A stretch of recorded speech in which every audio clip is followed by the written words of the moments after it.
third video I'm shooting today and I am so tired.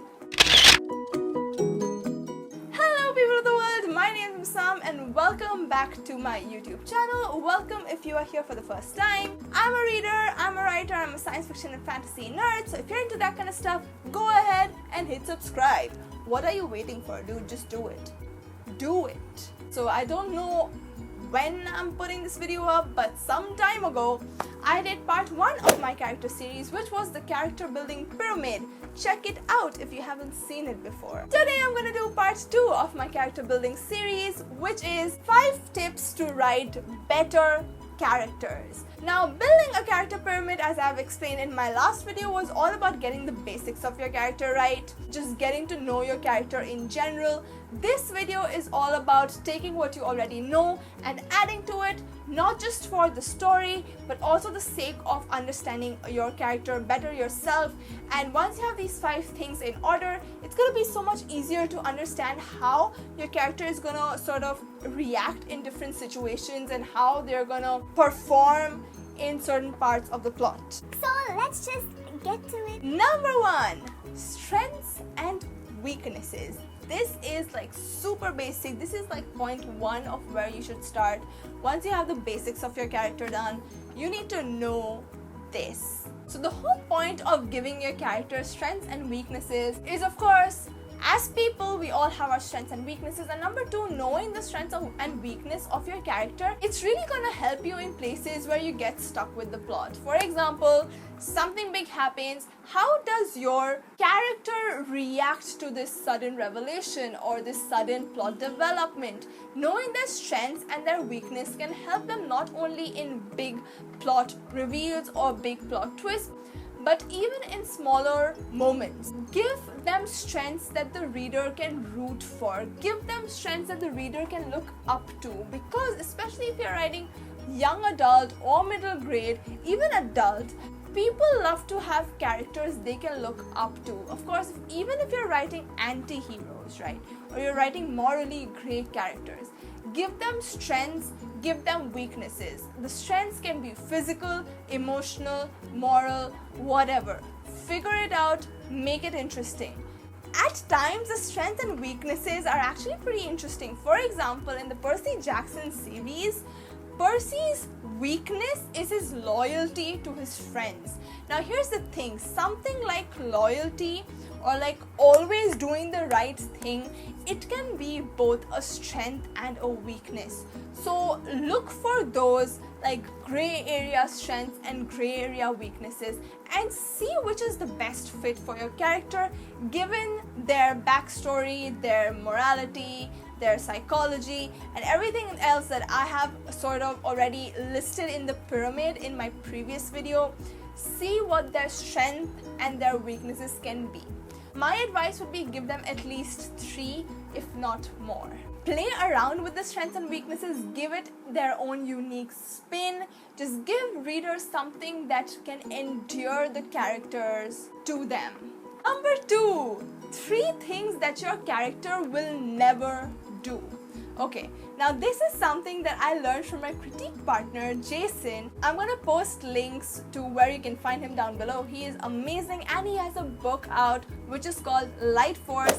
And if you're into superheroes and science fiction, this book is a pretty enjoyable read. He has a really fun voice and it's just a fun read. I really had fun reading Light Force. He told me this pretty cool technique in which he said he does something called 3 things, right? So 3 things that his characters will never do, and this helped me so much. Like when it comes to characters making decisions, I write very character driven stories, so when it comes to characters making decisions or doing or reacting in a certain way, list 3 things that they will never do.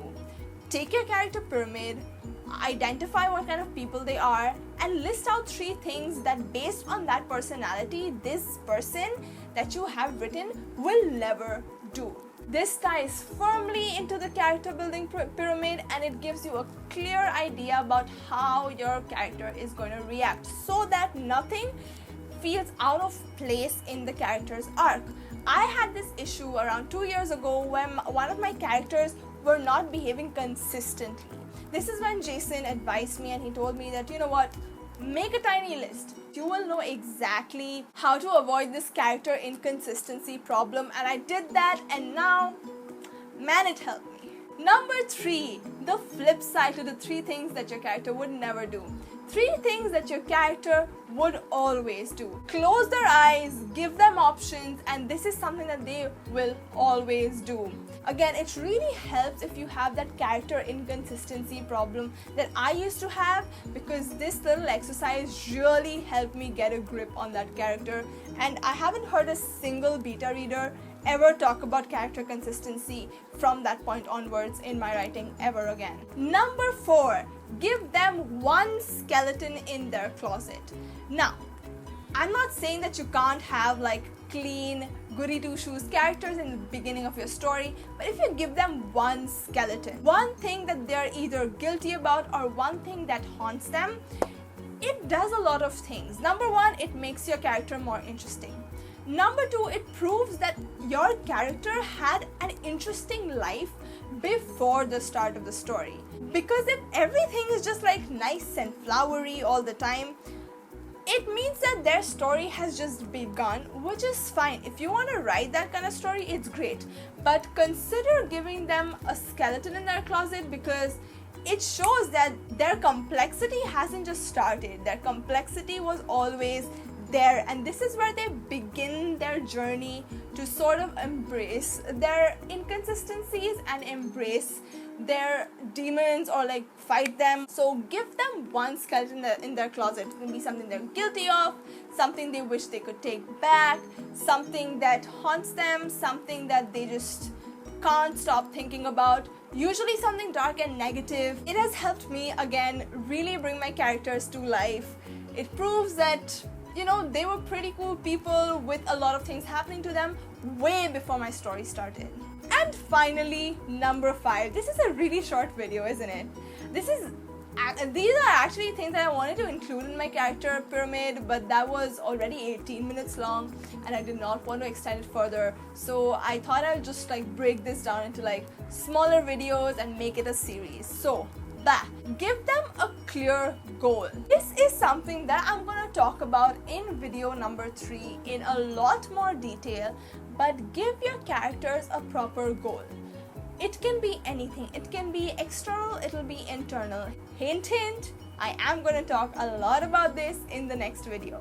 Giving your characters a proper goal really gives the reader a sense of direction about where they want this, like where the story is supposed to go. If your characters have a particular goal, your characters will also have agency.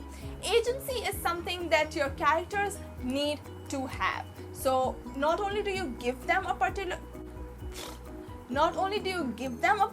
goal, you also give them the agency to reach that goal. Now, what is character agency? There are 2 kinds of characters: active characters, passive characters. Active characters do stuff on their own.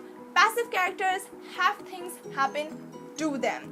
You do not want your main character to be passive, because that is so boring to read. Personally, of course, you can write whatever you want to write, but personally, I do not like a passive character. I like it when main characters do things themselves. They have a goal in mind, they're gonna reach that goal. Sometimes they fuck up, which is perfectly fine, and in fact, that is like, for me, that is the fun part, to see somebody like failing, succeeding. I like reading stories like that.